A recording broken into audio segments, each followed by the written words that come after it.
है एक बाप बेटे की जो स्कूटर पर कहीं पर जा रहे होते हैं। तभी जो बाप होता है उसकी नजर पड़ती है रोड के साइड में कुछ लड़कों के ऊपर जो कि कीचड़ में कुछ ढूंढ रहे होते हैं। तो अपना स्कूटर वहां पर रोकते हैं और जाकर के उनसे पूछते हैं कि बेटे क्या ढूंढ रहे हो यहाँ पर। तो उनमें से एक बोलता है कि आपको दिख नहीं रहा है कि ये सामने सोने का फल है, हम उसको पाने की कोशिश कर रहे हैं। उसकी ये बात सुनते ही पिता का ध्यान जाता है उस सोने की फल की तरफ जो चमक रहा होता है।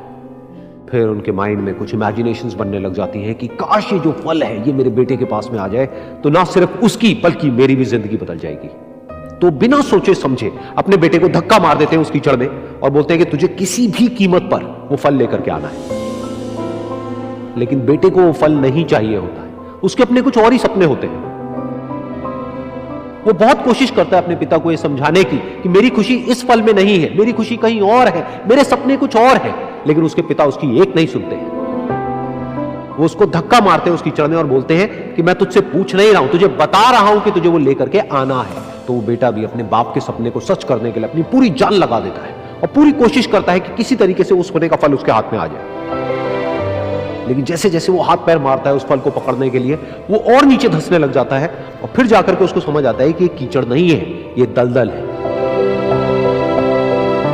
वो चीखता है, चिल्लाता है, अपने पिता को आवाज लगाता है, लेकिन उसके पिता उसकी एक नहीं सुनते। बोलते हैं कि बहाने मत बना, और भी लोग हैं वहां पर जो कर रहे हैं, तो जब वो कर सकते हैं तो तू क्यों नहीं कर सकता। तो एक बार वो फिर से कोशिश करता है और अपनी पूरी जान लगा देता है, लेकिन उसके बाद भी उसके हाथ में कुछ नहीं आता है और वो धीरे धीरे नीचे धंसता चला जाता है और मर जाता है। तब जाकर के उसके पिता को एहसास होता है कि उससे कितनी बड़ी गलती हो गई।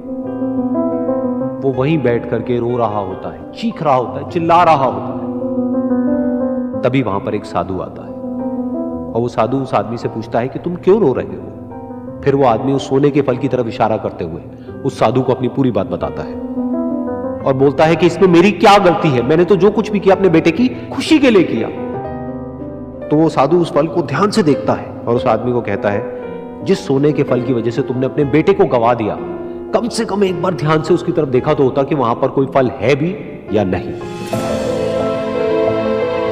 ये सुन करके उस आदमी को गुस्सा आया और उसने कहा कि सामने तो दिख रहा है फल, आपको नहीं दिख रहा क्या। तब वो साधु उस कीचड़ के ऊपर एक पेड़ होता है जिसकी तरफ इशारा करते हैं और बोलते हैं कि वो जिसे तुम देख रहे हो उस फल की परछाई है, असली फल वहां पर उस पेड़ के ऊपर है।